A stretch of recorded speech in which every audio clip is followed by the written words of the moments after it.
Welcome back बच्चों। तो जैसा कि हमने देखा, आप लोगों ने पहले वीडियो को काफ़ी सराहा और बड़ी अच्छी आप लोगों ने उसमें कमेंट वगैरह किए हैं। अच्छा लगा आप लोगों से देख के और बहुत ही तेज़ी से आप लोग जो है एक दूसरे से जुड़ रहे हैं और काफ़ी ज़्यादा संख्या में आप लोग जुड़ चुके हैं। तो आगे हम लोग जो प्रोसेस है हमारा, यानी कि जो क्लास करनी है हम लोगों को, उस पर आज हम लोग चर्चा करेंगे कि किस तरीके से हम लोग किन किन चीज़ों को पढ़ेंगे और क्या क्या आपके सिलेबस में है, कौन से एग्ज़ाम में कौन सी चीज़ आती है, उस पर हम लोग स्टार्ट करते हैं। ओके, चलिए। तो जैसा कि आप लोग जानते हैं कि मैं आप लोगों को रीज़निंग पढ़ाऊँगा, है ना। तो रीज़निंग में अगर बेसिकली हम पॉइंट करें, यानी कि उसके पार्ट करने की कोशिश करें रीजनिंग के, तो दो बेसिक पॉइंटों में हम उसको डिवाइड कर सकते हैं, जिसमें कि first one is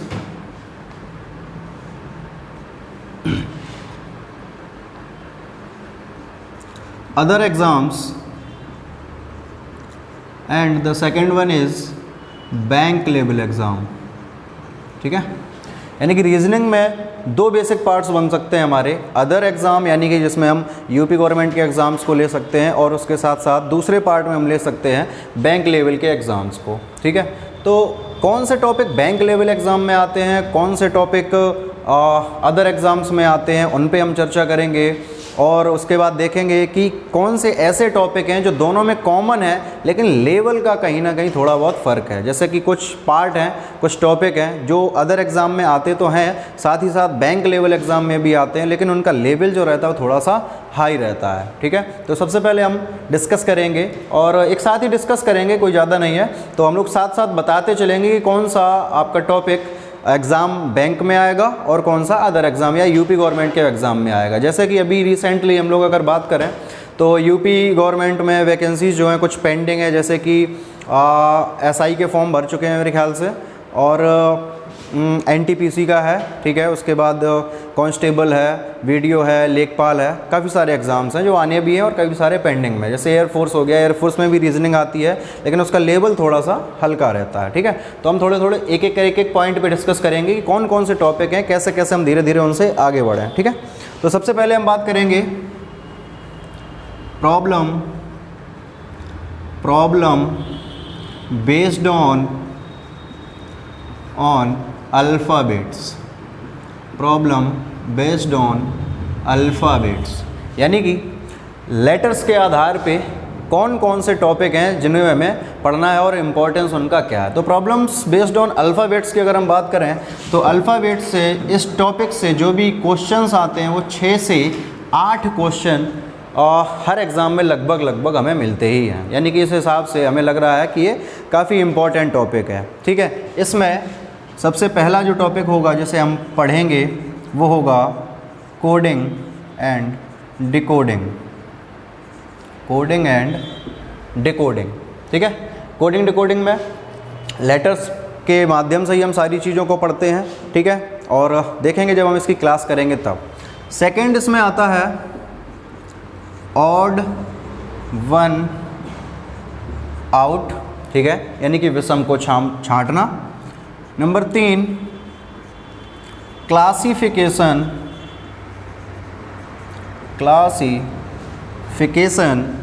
number 4 classification के बाद आता है एनालॉगी, है ना, एनालॉगी।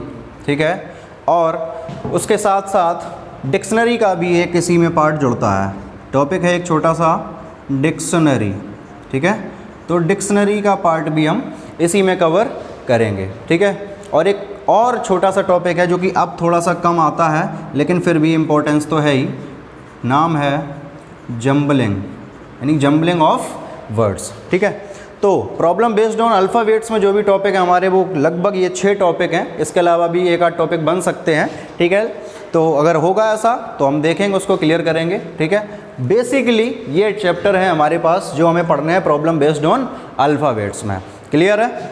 चलिए, तो अब इसके बाद जो हमें पढ़ना है दूसरे पे आ जाते हैं, दूसरे पॉइंट पे, यानी कि सेकेंड चैप्टर पे। सेकेंड चैप्टर में अपन को पढ़ना है problem based on numbers, problem based on numbers, जिसमें से नंबर सीरीज सबसे इम्पोर्टेंट टॉपिक है।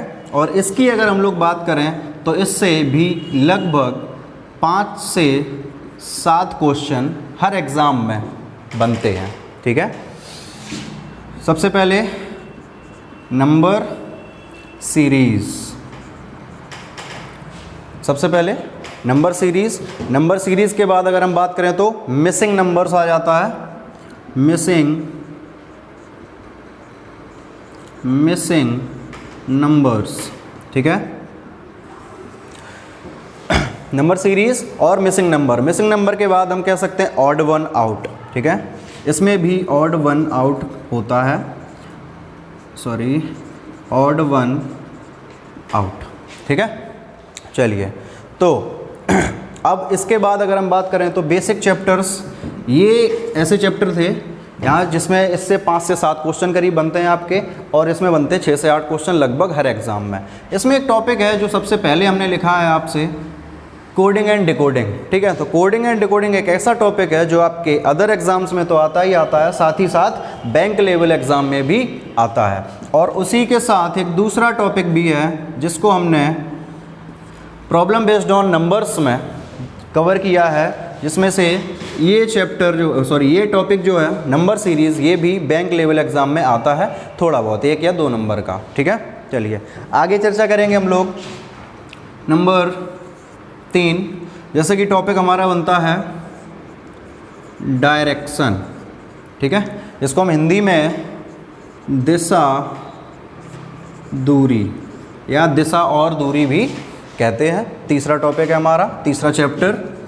चौथे में अगर हम बात करेंगे तो आएगा ब्लड रिलेशन। ठीक है, ब्लड रिलेशन यानी कि रक्त संबंध। ठीक है, उसके बाद आगे हम बढ़ते हैं तो आगे हमें मिलेगा नंबर 5 में कैलेंडर और नंबर 6 में क्लॉक। ठीक है, कैलेंडर एंड क्लॉक काफ़ी इंपॉर्टेंट टॉपिक है। और अगर नंबर्स की बात करें तो डायरेक्शन से नॉर्मली एग्ज़ाम में हमें 2 क्वेश्चन मिलते हैं। ठीक है, और बैंक लेवल एग्ज़ाम में कभी कभार हमें 1 नंबर यहाँ से मिलता है। लेकिन अगर हम बात करेंगे ब्लड रिलेशन टॉपिक की तो काफ़ी इंपॉर्टेंट टॉपिक है, काफ़ी अच्छा टॉपिक है, और कुछ वैरायटी ऑफ क्वेश्चंस भी यहाँ से मिलते हैं। तो अगर हम अदर लेवल एग्ज़ाम की बात करें तो वहाँ पर हमें लगभग इससे मिलते हैं, ब्लड रिलेशन से 2 से 3 क्वेश्चन। और अगर हम बात करेंगे इस टॉपिक की बैंकिंग में तो हाई लेवल क्वेश्चन और लो लेवल क्वेश्चंस को मिला के लगभग 5 से 6 क्वेश्चन हमें इस टॉपिक से मिलते हैं। यानी कि इस लिहाज से ये टॉपिक हमारा बहुत ही ज़्यादा इम्पोर्टेंट है। ठीक है, अच्छा अब आगे बात करेंगे तो कैलेंडर और क्लॉक की अगर बात करेंगे तो हमें लगभग 1 क्वेश्चन हर एग्ज़ाम में मिल ही जाता है, मिनिमम कम से कम 1 क्वेश्चन तो हमें मिलना ही मिलना है इन दोनों टॉपिकों से। ठीक है, चलिए उसके बाद अगर अपन बात करेंगे नंबर 7 की तो मिलेगा डाइस। ठीक है, डाइस की भी अगर नंबर्स की हम बात करें तो यहाँ पर भी 1 से 2 नंबर के क्वेश्चन हमें डाइस से मिलते ही मिलते हैं। ठीक है, काफ़ी अच्छा टॉपिक है डाइस, पढ़ने में मज़ा आएगा, पढ़ाने में भी। ठीक है, उसके बाद अगर हम बात करें, इसको थोड़ा सा रफ कर लेते हैं एक साइड से, आप लोगों ने उम्मीद है नोट कर लिया होगा। ठीक है, तो एक साइड हम इसकी हटा देते हैं।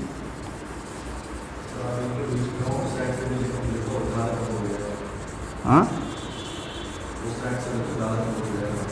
अच्छा ठीक है, अच्छा तो डाइस कवर कर लिया था हम लोगों ने। डाइस के बाद अगर अपन बात करेंगे पॉइंट नंबर 8 की, है ना, तो चैप्टर नंबर 8 हमारा आता है cube and cuboid. Cube and cuboid. ठीक है, दोनों अलग टॉपिक हैं, लेकिन हिंदी में इसको हम कहते हैं घन और घनाभ। ठीक है, तो दोनों अच्छे टॉपिक हैं, अलग अलग टॉपिक है, अलग अलग तरीके से इसको हम पढ़ेंगे। ठीक है, उसके बाद क्यूब क्यूबॉइड के नंबर्स की अगर हम लोग बात करते हैं तो क्यूब क्यूबॉइड में जो क्वेश्चन है 2 से 3 नंबर के क्वेश्चन यहाँ से मिलते हैं हमें। ठीक है, ओके, उसके बाद पॉइंट नंबर 9 अपन आ जाते हैं सिटिंग अरेंजमेंट में, है ना, सिटिंग अरेंजमेंट। ठीक है, सिटिंग अरेंजमेंट की अगर बात करें बहुत ही अच्छा टॉपिक है और हर एग्ज़ाम में, पहले तो ये बैंकिंग लेवल के एग्ज़ाम में रखा जाता था, लेकिन अब जो है यूपी गवर्नमेंट भी इसको फॉलो कर रही है और उसमें यूपी के जो एग्ज़ाम होते हैं उनमें भी इसको रखा गया है और बहुत अच्छे मार्क ये दे के जाती है। कम से कम 5 नंबर का ये अदर एग्ज़ाम्स में आना ही आना है। और अगर बैंकिंग की बात करें तो मैक्सिमम 15 नंबर तक ये जाता है, सिटिंग अरेंजमेंट और पज़ल, ठीक है। नेक्स्ट है पज़ल, ठीक है। पज़ल और सिटिंग अरेंजमेंट लगभग एक जैसे हैं, ठीक है, लेकिन एक जैसे नहीं है। हम लोग पढ़ेंगे तो इसका अंतर समझेंगे, दोनों में क्या अंतर है, ठीक है। लेकिन नंबर्स की अगर बात करें तो नंबर के पॉइंट ऑफ व्यू से ये बहुत ही ज़्यादा इंपॉर्टेंट बनते हैं दोनों चैप्टर। 5-5 नंबर में ये गिरी हालत में आते ही आते हैं। और बैंकिंग लेवल एग्ज़ाम में आप समझ सकते हो कि पीओ लेवल की अगर अपन बात करेंगे तो पीओ लेवल में कभी कभार तो ऐसा होता है कि पूरा पेपर सिटिंग अरेंजमेंट और पजल से ही भरा हुआ है। 30-30 नंबर, 25-25 नंबर तक के सिटिंग अरेंजमेंट और पजल भी आ जाते हैं, ठीक है। उसके बाद हम बात करेंगे चैप्टर नंबर 11 की, जिसमें हम पढ़ते हैं स्लॉग्स, ठीक है, सिलोजिज्म, है ना, स्लॉग्स, ठीक है। स्लॉग्स भी बड़ा इंपॉर्टेंट टॉपिक है। इसकी अगर हम बात करें, यहाँ पे स्टार रख दें, स्टार मार्क का मतलब है ये बैंक लेवल एग्ज़ाम में भी बहुत ज़्यादा इंपॉर्टेंस रखते हैं, ठीक है। और स्लॉग्स की बात करें तो ये भी बैंक लेवल एग्ज़ाम का टॉपिक था, अब तो सभी एग्ज़ाम्स में आता है, बस लेवल का थोड़ा बहुत अंतर रहता है, ठीक है। तो स्लॉग्स की अगर अपन बात करें तो हमारे एग्ज़ाम में 3 से 5 नंबर का हमें मिलता है स्लॉग्स। और बैंक लेवल में अगर हम बात करें तो करीब 5 से 8 नंबर तक का स्लॉग्स हमें मिल जाता है वहाँ पे, ठीक है। चलिए, अच्छा, उसके बाद अगर अपन बात करें अगले टॉपिक की जो इससे मिलता जुलता है, चैप्टर नंबर 12, वो है हमारा वेन डायग्राम। वेन डायग्राम, ठीक, वेन डायग्राम, ठीक है। वेन डायग्राम से भी ऑलमोस्ट अब तो मेरे ख्याल से 2 से 3 क्वेश्चन भी बनने लगे हैं, थोड़ा सा अपडेट किया गया है इसको, तो 2 से 3 क्वेश्चन वेन डायग्राम से मिलने के पूरे चांसेस हैं, ठीक है। आगे चैप्टर नंबर 13 की बात करते हैं तो वहाँ पे हम पहुँच जाते हैं इनइक्वालिटी टॉपिक पे। इनइक्वालिटी टॉपिक बेसिकली अभी खैर यूपी गवर्नमेंट फॉलो नहीं उसको कर रही है, और जो अदर एग्ज़ाम एसएससी वगैरह के हैं उनमें भी इस टॉपिक को बहुत कम रखा गया, आने लगे हैं, शुरुआत हो चुकी है, तो इसलिए पढ़ना भी हमारा बनता है कि कभी भी किसी भी एग्ज़ाम में इसके वैल्यू ऑफ नंबर्स कभी भी कितनी भी बढ़ सकती है, ठीक है। तो हम क्या करना है, हमें इस टॉपिक को भी कवर करना है। वैसे तो ये बैंकिंग लेवल का टॉपिक है और बैंक में करीब ये 5 नंबर का आता है, और हमारे एग्ज़ाम में आजकल 1-2 नंबर से इसकी शुरुआत हुई है, तो 1-2 नंबर से होने के बाद ये धीमे धीमे अपने आप को बढ़ाएगा, इसकी मान्यता थोड़ी सी बढ़ेगी, ठीक है। चलिए, उसके बाद अगर अपन बात करें पॉइंट नंबर 14 की, तो हम बात करेंगे इनपुट आउटपुट, या इसको हम मशीन इनपुट आउटपुट भी कहते हैं। मशीन इनपुट आउटपुट भी बड़ा ही इम्पोर्टेंट टॉपिक है बैंक एग्ज़ाम्स के लिए, ठीक है। लेकिन इसको कई अदर एग्ज़ाम्स में भी देखा गया और वहाँ इसकी जो वैल्यू थी वो 5 नंबर तक थी। कितनी?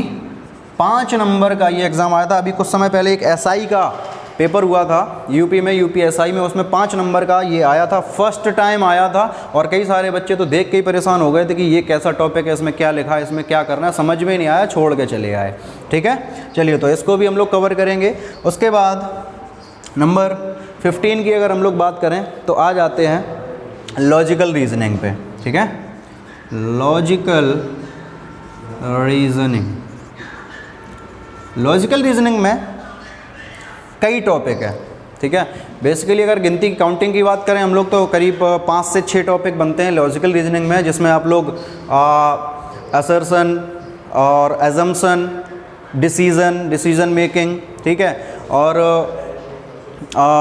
कंक्लूज़न, ठीक है, यानी कथन निष्कर्ष जिसको हम कहते हैं, कथन तर्क, कथन पूर्ण धारणाएं, इस तरीके से मिला के लगभग हमारे 5 से 6 टॉपिक बनते हैं, उनको हम लॉजिकल रीजनिंग में कवर करेंगे। और अभी आज के जो ट्रेंड है, आजकल के एग्ज़ाम का जो पैटर्न है, उसके हिसाब से ये चैप्टर जो है बहुत ही ज़्यादा इम्पोर्टेंट है। लगभग 5 से 7 नंबर के क्वेश्चन जो है हमें यहाँ से हर एग्ज़ाम में देखने को मिलते हैं, ठीक है। अच्छा, उसके बाद ऑलमोस्ट हम यहाँ पे कंप्लीट कर चुके हैं अपने सिलेबस को। एक लास्ट बचता है जिसमें हम बात करेंगे, इसमें भी मिले हुए पॉइंट्स हैं। जैसे कि हम इसमें बात करेंगे आपके साथ नॉन वर्बल रीजनिंग की, ठीक है, नॉन वर्बल रीजनिंग, ठीक है। तो जैसे हमारी लॉजिकल रीजनिंग में कुछ सब चैप्टर्स थे, ऐसे ही हमारे नॉन वर्बल में भी कई सारे चैप्टर हैं जो कि मिले जुले। जैसे घड़ी का कोई घड़ी से कोई आ जाता है कि घड़ी को पानी में देखेंगे तो कैसा दिखाई देगा, ठीक है। या यहाँ से हम उठाते हैं जैसे कि ऑड वन आउट,